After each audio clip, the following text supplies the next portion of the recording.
In late 1983, Dennis Wilson's life ended as dramatically as he had lived it. One chilly December afternoon, the 39-year-old Beach Boys drummer dove into the waters of Marina del Rey, Los Angeles. He never resurfaced. It was a grim end for a man whose life could certainly be described as one of sunshine and dark currents. Years earlier, at the height of his fame, Wilson had opened his home to a cult leader who had become one of the most notorious men in American history. And it was a relationship that would spiral into threats, fear, and lifelong regret. As the only true surfer in the Beach Boys, Dennis was the image of the carefree California myth on the surface. But just like the ocean, what lay beneath was strange and murky. This is the life of Dennis Wilson. Welcome to Rock and Roll Mysteries.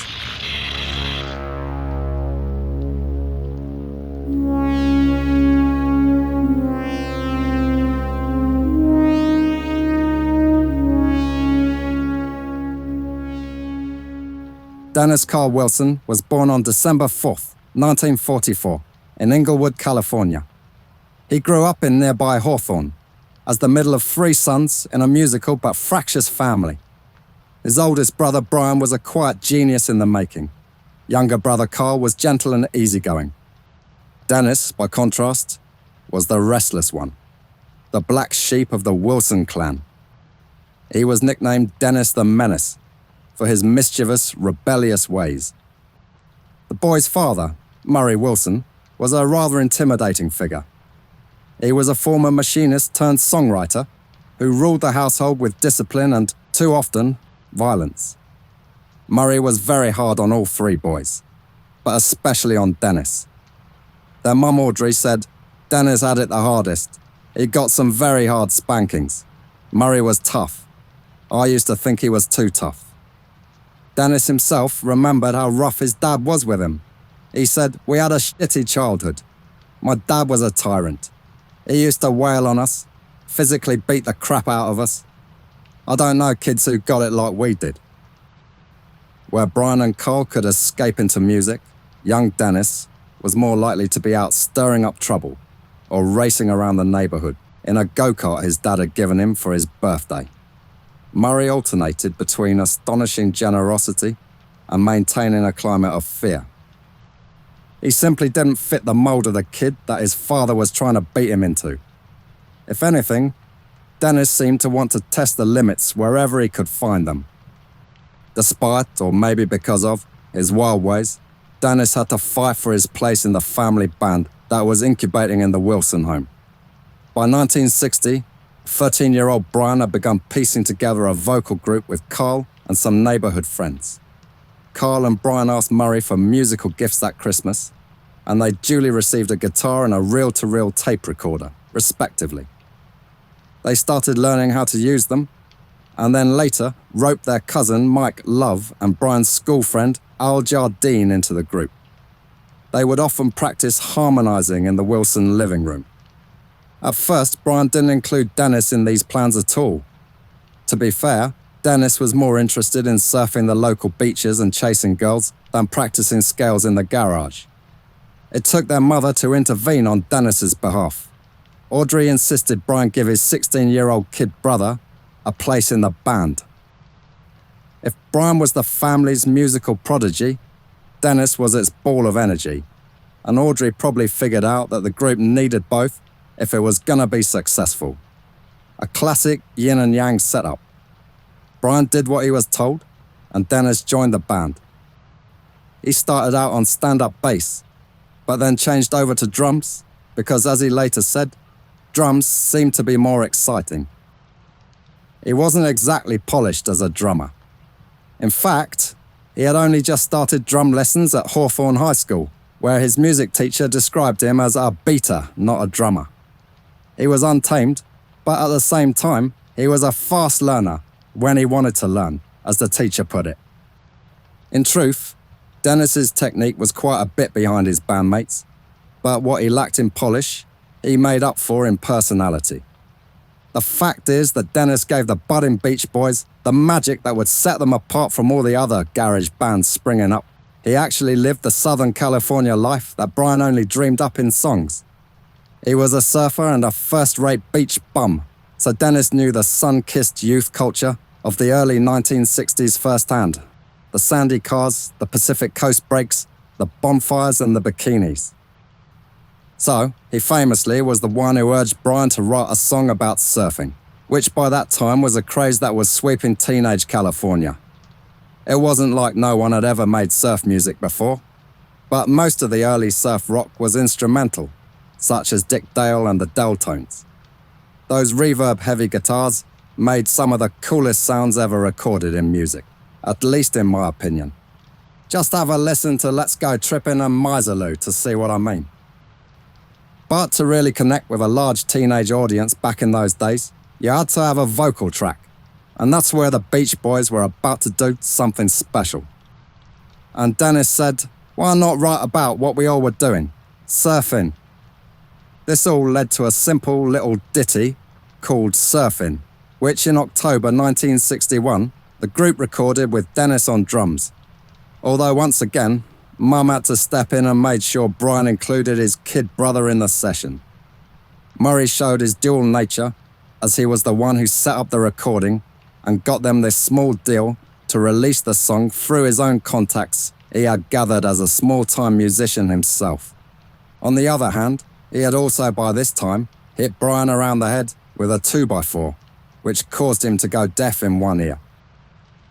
To the band's amazement, Surfin' became a regional hit by the end of that year.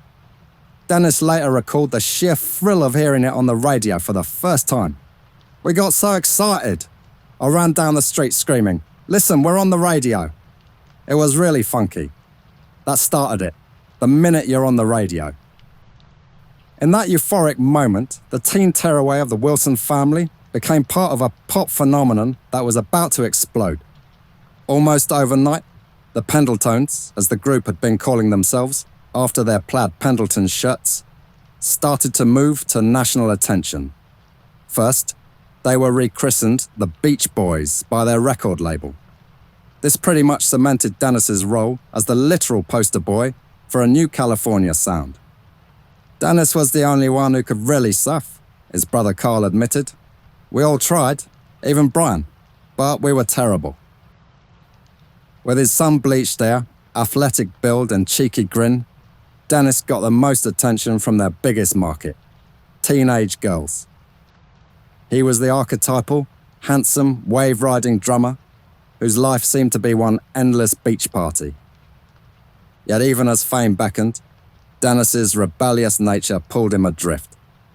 Now flush with his first music earnings, and still a teenager, he didn't save up for college or a rainy day like Brian or Carl might have.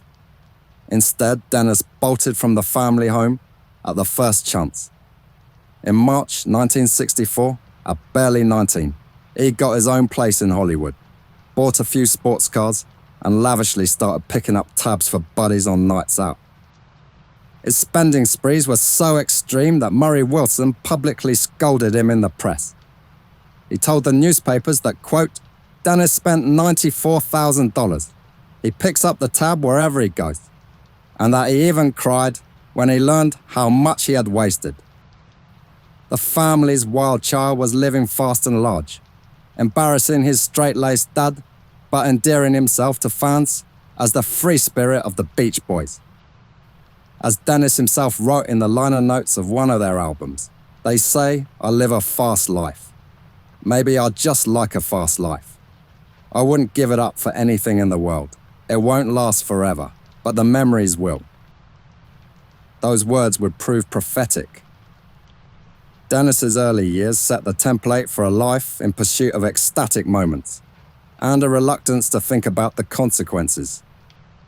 Before all of that, he was riding the upward wave the Beach Boys were taking after 1961. The band's joyful harmonies and teen anthems like Surfin' USA, Surf City, and I Get Around stormed the charts.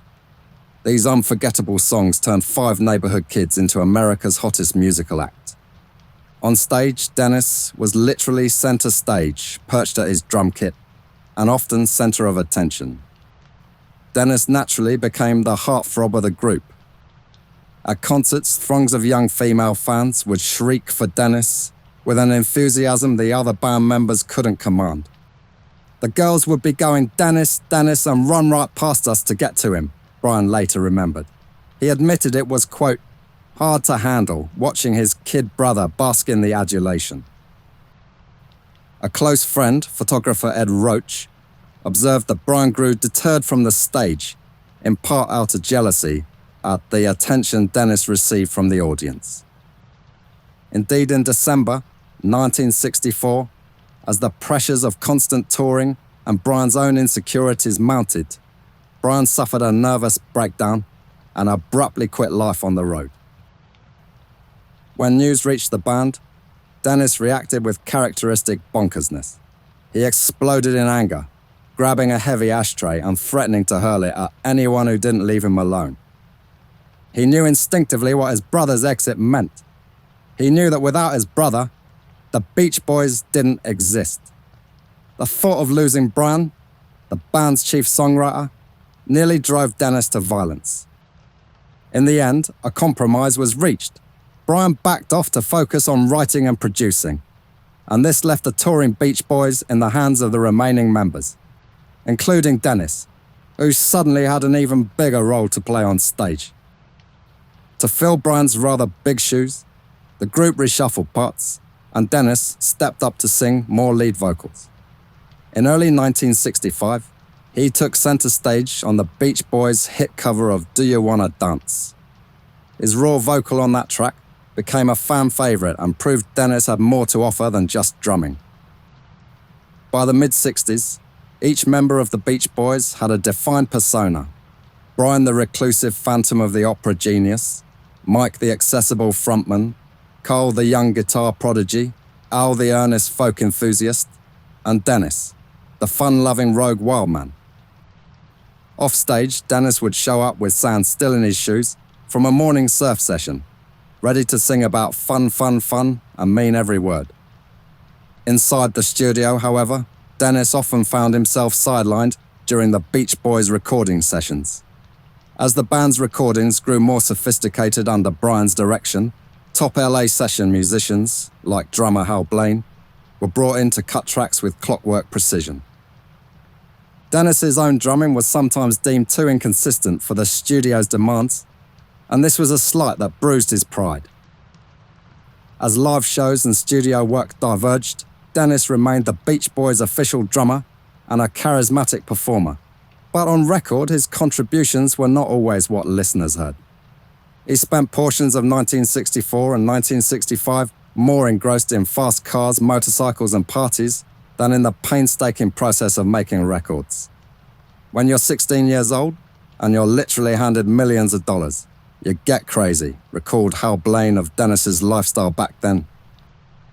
1966 was of course the year the Beach Boys released the album, which has gone down as one of the most important in American music history, Pet Sounds. It wouldn't be an easy transition to this new sound. Dennis said this about his brother: "People always thought Brian was a good-time guy until he started releasing those heavy, searching songs on Pet Sounds. But that stuff was closer to his personality and perceptions." There were rumors that the band began fighting over whether this new sound was the right choice or not, but Dennis always denied that any of the band were unhappy with the record, even though Brian later said that the only one who supported his new sound was Carl. In any case, the album became a monstrous masterpiece that influenced everyone from the Beatles to Radiohead. But by late 1966, Dennis was looking for something even more exciting than hot rods and pop music mastery. This was the year he first had his mind blown by LSD. The era of free love, psychedelics, and spiritual exploration was dawning fast, and the once light-hearted Beach Boy was ready to dive into deeper waters. Cracks were also forming in Dennis's personal life, even as the Beach Boys kept churning out hits. He married his first wife, Carol Friedman, in 1965 at age 20, becoming the first Beach Boy to tie the knot. He adopted Carol's young son and soon welcomed a baby daughter, Jennifer, born in 1967. But domestic life couldn't easily tame Dennis Wilson. He and Carol fought often and reconciled repeatedly, before finally divorcing in 1967. The pressures of constant touring, newfound wealth, and Dennis's own restlessness made it hard for him to stay home, playing the dutiful husband and dad. By the end of the 1960s, Dennis had evolved from the Beach Boys' resident hellraiser into an increasingly confident musician and songwriter. Even as his brother Brian's mental health wavered and the band's sales dropped off in the late 60s, Dennis went through a creative blossoming. The turning point came with the Beach Boys' 1968 album Friends, where Dennis contributed his first original songs. He offered two surprisingly reflective tracks, Little Bird and Be Still, that revealed a tender, introspective side to the normally goofy drummer. Co-written with poet Stephen Kalinich, Little Bird even included a reference to their absent band leader Brian by borrowing a bit of an unfinished Brian melody. Critics and fans took note. The surfer of the band had written a delicate song about nature and peace. It was an early sign that inside Dennis Wilson's rough and tumble exterior, an artist was waiting to break out. Dennis's contributions, in fact, became vital to the Beach Boys records. On the 1969 album 2020, he wrote and produced the dramatic Be With Me, which layered strings and soulful vocals in an almost Phil Spector-esque romantic ballad. He also took the eerie Charles Manson-penned Cease to Exist and refashioned it with considerable lyrical changes into the Beach Boys track Never Learn Not to Love, released as a single B-side in late 1968. Unbeknownst to listeners at the time, Dennis's life and music were colliding in strange ways. A story I'll explore in the next section, but purely as a songwriter, he was hitting a stride, even if some of his new friends had some alarming ideas. Now, before I get into the story of Dennis and Charles Manson, I'd like to say a quick thanks to everyone who's subscribed so far. I'm quite amazed at how quickly the channel has grown in just a few weeks. A couple of people mentioned that I should start a YouTube membership scheme, so that is what I've done. There's two tiers for now, Nightclub Singer and Rockstar. If you join the first tier, you'll get quite a few perks like early access to videos and a little badge next to your name that evolves with time until finally you get to be the king himself, Elvis Presley. And there's even some admittedly quite ridiculous custom emojis you can use as members. I'll also be making a few shirts up soon, which will be on sale in the Hollywood Mysteries store, and members will get a discount when the time comes. The top tier gets all that, plus a monthly extra video on a more obscure figure, an extra reward for the especially generous among you. Of course, none of this is obligatory, and the regular videos will be free to all on YouTube. To those of you who feel you have the means to help Rock and Roll Mysteries expand, well, I'm much obliged. But anyway, let's get back into Dennis and his moment of madness with Charlie Manson. The story of Dennis Wilson's association with Charles Manson is one of the strangest collisions of pop music and crime in American history. A Hollywood fable gone nightmarishly wrong. Now, Manson is one of the most vilified figures in American history, and there are many angles on him and his life, with some people believing he was the new Jack the Ripper, others thinking he was Satan incarnate, while plenty more think he was somewhat misunderstood and made an example of by a justice system with some ulterior motives. Since he released an album, that probably qualifies him for a video of his own one day. But for now, I think it's fair to say that he was not the kind of person who was likely to be a positive influence on someone like Dennis Wilson. The whole story began innocently enough in the spring of 1968. Dennis was cruising the Pacific Coast Highway in his fancy sports car, a Ferrari by some accounts, when he picked up a pair of hitchhiking girls named Patricia Krenwinkel and Ella Jo Bailey in Malibu. He dropped them off without incident. A few days later, on April 11th, 1968, he spotted the same two young women thumbing a ride again. This time, Dennis took them home to his log cabin style house on 14400 Sunset Boulevard in the Palisades. The girls, members of a wandering hippie troupe, started telling him tales of their guru, an ex-convict and aspiring singer-songwriter named Charlie. Dennis was intrigued. He in turn regaled them about the Beach Boys' recent spiritual forays with the Maharishi Mahesh Yogi, and it seemed they had some common ground in spiritual matters. After entertaining his new friends for a while, Dennis headed out to a night recording session. When he returned home past midnight, he was startled to find his property occupied by Charles Manson himself, along with a dozen of Manson's followers, mostly young women, making themselves comfortable in Dennis's home. As Dennis pulled into his driveway, the scruffy diminutive Manson approached, reportedly dropped to one knee and kissed Dennis's feet, asking, "Do I look like I'm gonna hurt your brother?" Thus began Dennis Wilson's fateful summer with the Manson family. At 24, Dennis was ripe for the wild energies that Charlie Manson and his entourage provided. He had been dabbling in the counterculture himself, dropping LSD, smoking pot, and philosophizing about love and freedom. The charismatic Manson, then 33, swept into Dennis's life with a ready-made tribe of adoring girls and a head full of songs, and naturally, for California at that time, plenty of pseudo-spiritual babble. Dennis and Charlie hit it off right away, recalled Manson family member Diane Lake, which is not surprising given Charlie's skills at ingratiating himself with strangers. In Dennis's eyes, Manson at first seemed more like a free-spirited musician than a menace. "When I met Charlie, I found he had great musical ideas. We're writing together now," Dennis told a reporter in mid-1968, adding somewhat prophetically, "He's dumb in some ways, but I accept his approach and have learned from him." He might have felt a certain kinship with Manson in this regard, given that the Beach Boys had planned to call one of their albums Dumb Angel, as a slightly cruel reference to Dennis. Well, now the dumb angel had perhaps met the dumb devil. For Dennis, who had come to feel jaded by material excess, Manson's ragtag commune offered a kind of bohemian catharsis. "I had all the rich status symbols, Rolls-Royce, Ferrari, home after home. Then I woke up and gave away 50 to 60% of my money," Dennis said around that time.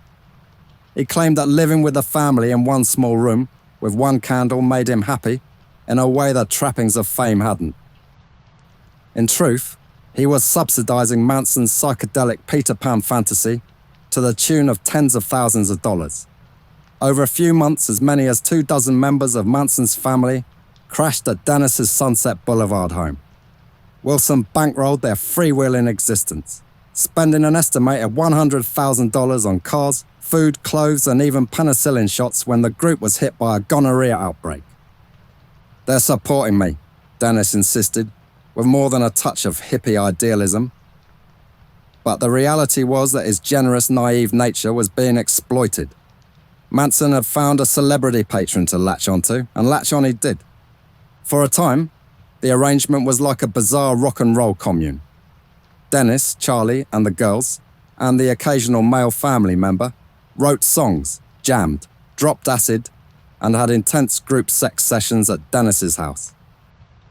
Dennis would later admit he found the free love aspect enticing. The domestic service of the women, as one account put it, included all manner of pleasure for the beach boy who gave them shelter.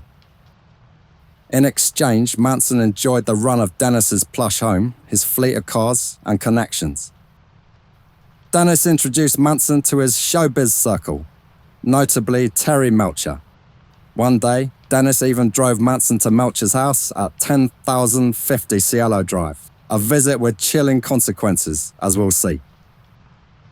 Dennis became determined to help Manson land a music deal and was convinced his new friend had talent worth cultivating. He booked studio time at Brian Wilson's home studio for Manson to record demos. But while Dennis was enchanted by Manson's rough songs and anti-establishment attitude, others were less impressed.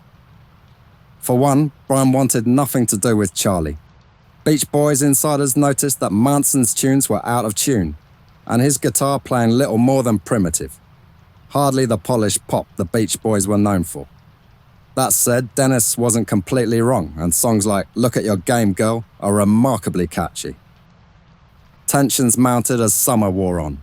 During one recording session at Dennis's studio, Manson lost his temper when a technician tweaked his music.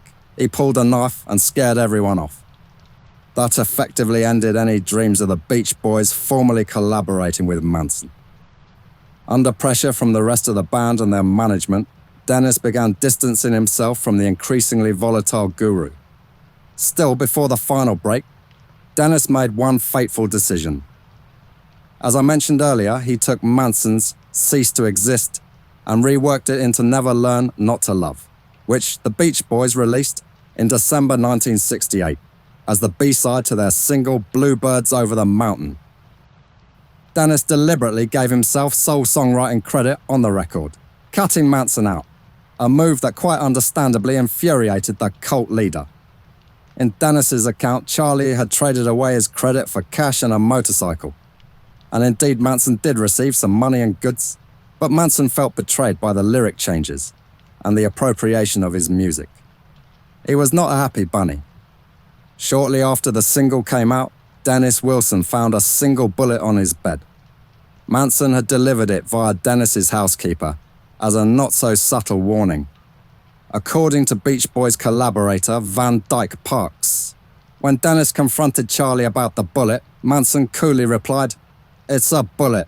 Every time you look at it, I want you to think how nice it is your kids are still safe."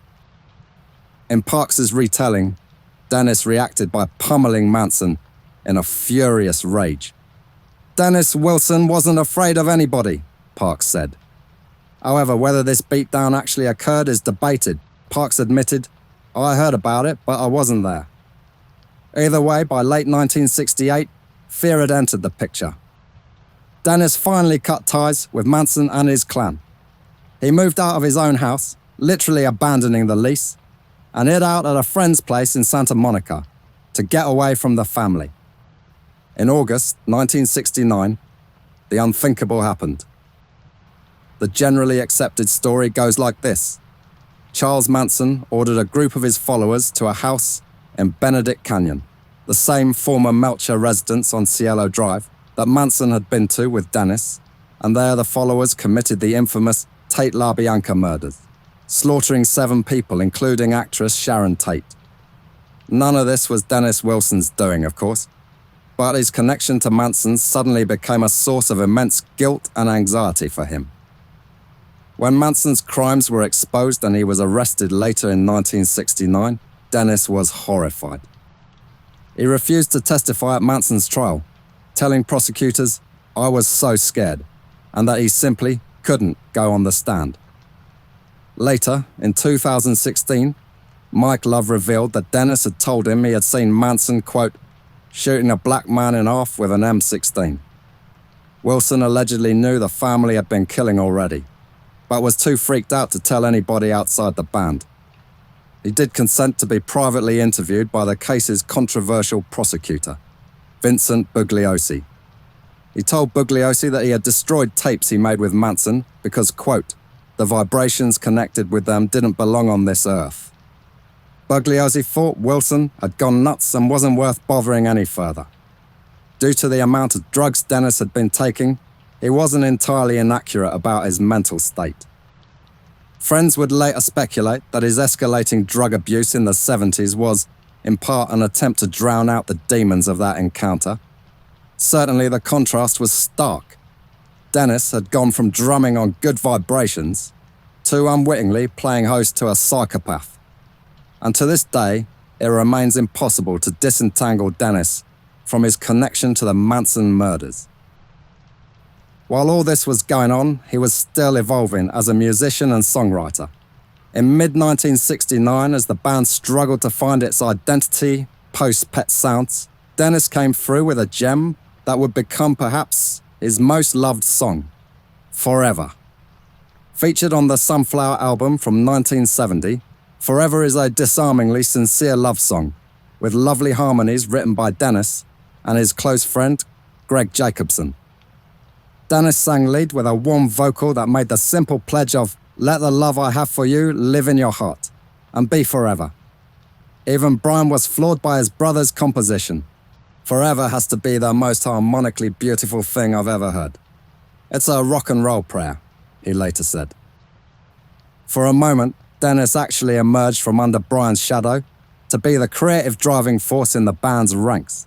Sunflower is now justly considered one of the Beach Boys' finest post-60s albums, thanks in no small part to Dennis's contributions, which also included the upbeat soul rocker Slip On Through as the album's opening track. But Dennis's rising artistic trajectory came with its own turbulence. Always one to wear his heart on his sleeve, he poured intense emotion into his music and lived just as intensely outside the studio. In 1970, he remarried to a beautiful teenage receptionist named Barbara Cherin, with whom he had a second son, Michael.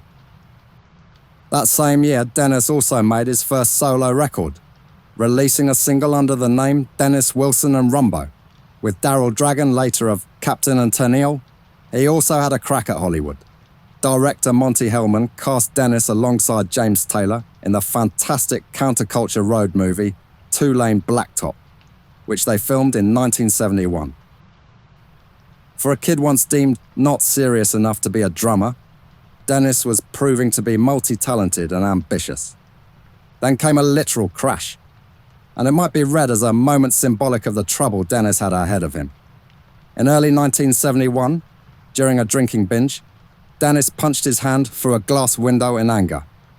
Accounts vary as to why. One story says it followed a dispute with brother Carl.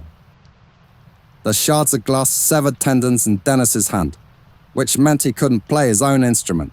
He was forced to relinquish his role as the band's drummer on tour, and the Beach Boys hired a new drummer, Ricky Fattar, to fill in while Dennis healed. Watching someone else take his spot on stage was frustrating for a proud rock and roller like Dennis. It didn't help that, around the same time, major tensions with his brothers cropped up over creative decisions. A Dennis protest song about the Vietnam War, 4th of July, was shelved from the 1971 Surf's Up album, reportedly due to a clash with Carl. Another emotionally raw Dennis ballad, Carry Me Home, was likewise left unreleased, which only worsened his disenchantment. Even if this was a low period, Dennis kept contributing standout moments to the Beach Boys' 1970s output. On 1972's Carl and the Passions' So Tough, he delivered the lush orchestrations of Cuddle Up, a tender string-soaked lullaby co-written with Daryl Dragon. The aching vulnerability of Dennis's vocals on Cuddle Up and its companion track, Make It Good, gave that album a rather gorgeous dramatic centre, equal parts anguish and ecstasy, that definitely contrasted with the band's usual trademark cheer. By 1973, with their albums selling poorly, the aging group resorted to nostalgia to stay afloat, releasing the hits compilation Endless Summer in 1974, which unexpectedly shot to #1 and rebranded the Beach Boys as an oldies act. The popularity bump brought them massive concert crowds again, but it often meant playing the same surf-era hits on a loop. For the adventurous Dennis, this was bittersweet. The Beach Boys were back on top, but his own new songs were largely being left behind in favour of Surfin' USA and Fun, Fun, Fun every night. Around this time, Dennis's personal life and behaviour took a dark turn. His marriage to Barbara fell apart, they divorced in 1974, and he began partying even harder. He earned a reputation for wild stunts. During some mid-70s concerts, Dennis would suddenly streak across the stage, naked for comic shock value. He also poured money into extravagant toys. In 1975, he bought a 52-foot sailboat he named the Harmony, which he painstakingly rebuilt and treated as a floating sanctuary. All the while, members of the Manson family were calling him in the middle of the night to leave ominous threats saying, "You're next." This was chilling for him to hear, and many have implied that there was more to the story than has ever gone on record. Dennis himself said in 1978, "I know why he did what he did. Someday, I'll tell the world. I'll write a book and explain why he did it." The fast life was catching up to Dennis Wilson. By the late 70s, he was frequently inebriated or high on stage, sometimes missing cues or slurring lyrics. The other Beach Boys, whose own substance issues were milder by comparison, grew concerned as Dennis's drinking and cocaine use escalated. The same free spirit who once charmed audiences with his antics was now verging on miserable self-destruction. Yet even in these low moments, Dennis could summon brilliant bursts of music. In 1977, after years of delay and amid mounting personal chaos, he achieved one of his crowning artistic highs. He released his first solo album, Pacific Ocean Blue. The album was a revelation. Its 12 songs, all co-written and produced by Dennis, had a brooding, soulful style, utterly distinct from the Beach Boys' sunny fare. With a raspy voice weathered by years of hard living, Dennis sang of love, loneliness, and the sea.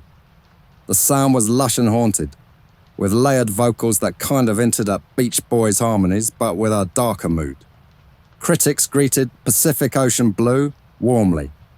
One retrospective observed, P.O.B. suggested that if anyone could have carried the legacy of the Beach Boys forward in the absence of Brian, it might be this good-looking drummer.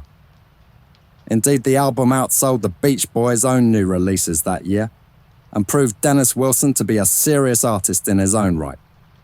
Songs like River Song and Farewell My Friend found Dennis coming to terms with lost love, environmental worries, and his own mortality in ways few expected.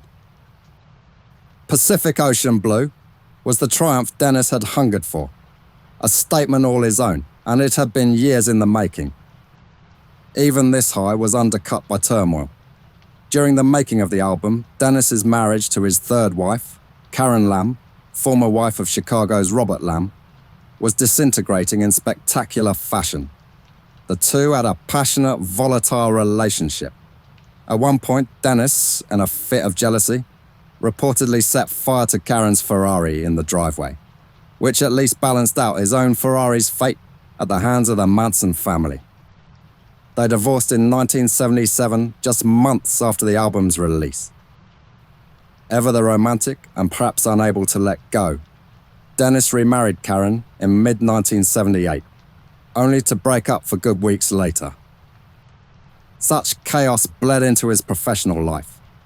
By 1978, the Beach Boys had reached a breaking point with Dennis's erratic behavior.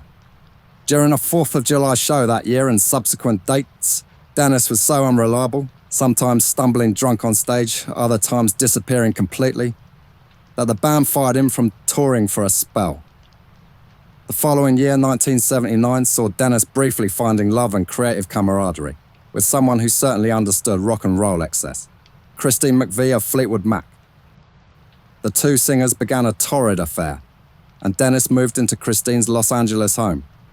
He even contributed to Fleetwood Mac's lifestyle, joining them on tour jaunts, though Christine's bandmates were wary of Dennis's hardcore party habits. Next, the Beach Boys released the LA Light album, featuring two moody Dennis Wilson compositions, Love Surrounds Me, with Christine McVie on uncredited backing vocals, and Baby Blue. Both songs oozed the melancholy, late-night atmosphere of Pacific Ocean Blue. They would be Dennis's last significant contributions to a Beach Boys record. His voice, once rich and velvety, had grown ragged from years of alcohol and drug abuse. By 1980, a hard truth set in. Dennis Wilson, the soul of the Beach Boys image, was in danger of becoming a liability to the band's legacy.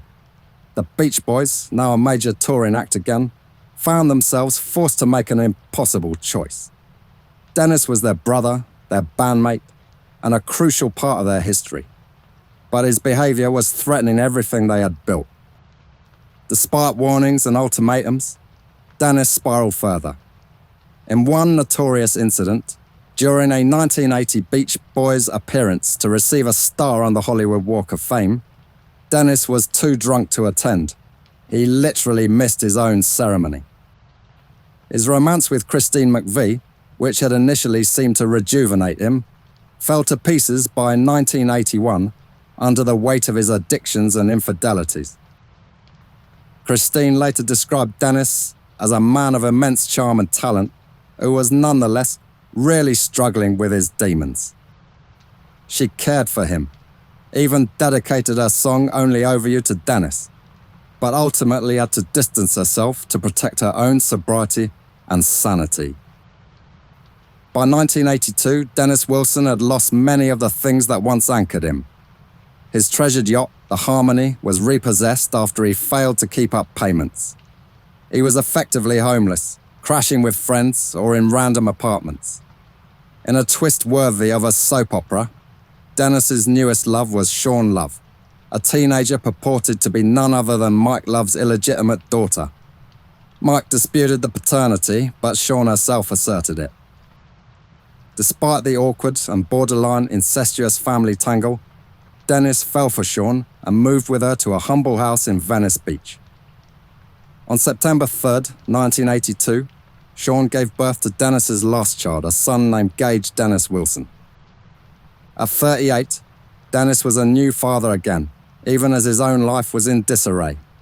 In July 1983, he made Sean his fifth wife, hopeful perhaps that this fresh start would motivate him to get clean. Instead, the marriage was marred by chaos from the outset. Dennis's relationship with cousin Mike Love had deteriorated into open hostility. The two obtained mutual restraining orders against each other in 1983, likely related to the Sean saga and long-simmering bad blood. The band's internal dynamic was now completely broken. Still, out of loyalty or nostalgia, the Beach Boys kept Dennis involved as much as they could. He joined them for an Independence Day concert on the Washington Mall in 1983 and even appeared, looking gaunt and unsteady, at a White House ceremony that summer where President Ronald Reagan praised the Beach Boys. Those who saw Dennis up close were alarmed. He was a shell of his former vibrant self. Behind the scenes, Carl Wilson and the others gave Dennis a final ultimatum: check into rehab or be banned from touring. In late 1983, Dennis finally agreed to enter a detox program in Santa Monica. For a brief moment, it appeared he might conquer his vices. It seemed that Wilson was serious about getting sober, and he did a couple of short rehab stints that fall. But true to form, Dennis's resolve didn't last. On Christmas Day, 1983, just days after leaving a detox clinic against doctor's advice, Dennis was back drinking heavily. He spent the holiday, not with family, but with a bottle, in the company of a few equally hard-partying friends, aboard a boat in Marina del Rey, the upscale harbour where he had once docked his beloved Harmony. The final 3 days of Dennis Wilson's life were a sad coda to his tumultuous story. On December 28th, he was on the 52-foot yacht named Emerald in Marina del Rey. That afternoon, Dennis was in a characteristically playful, manic mood, recalled his friend Bill Oster, who was with him that day. The winter air was chilly, the water about 58 degrees Fahrenheit. But Dennis, unfazed, decided to indulge in a bit of impromptu treasure hunting.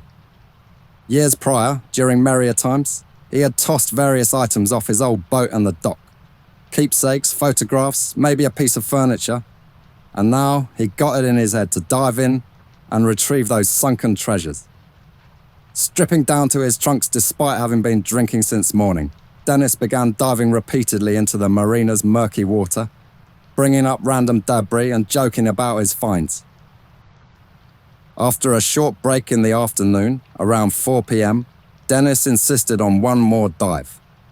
This time, he did not come back up.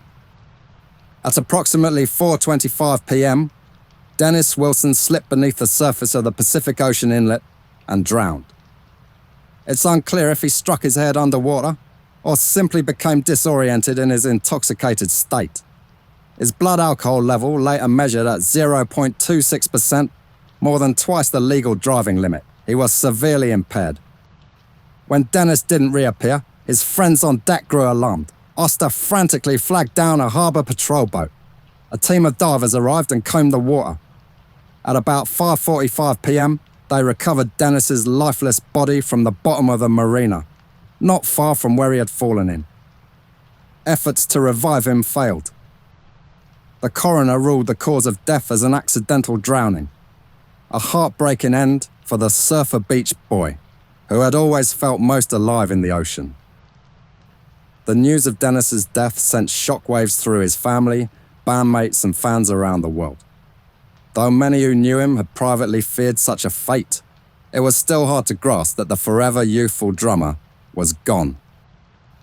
The remaining Beach Boys issued a statement honouring him. We know Dennis would have wanted to continue in the tradition of the Beach Boys. His spirit will remain in our music. Even Mike Love told People magazine, we were all so much a part of each other that I'm sure we'll miss him every single day for the rest of our lives. Brian Wilson was too grief-stricken to comment initially.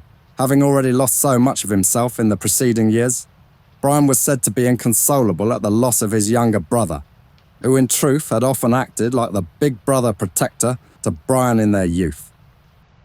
In the first days of January 1984, a delicate question arose. Where should Dennis be laid to rest? Dennis had always felt a deep, almost spiritual connection to the ocean.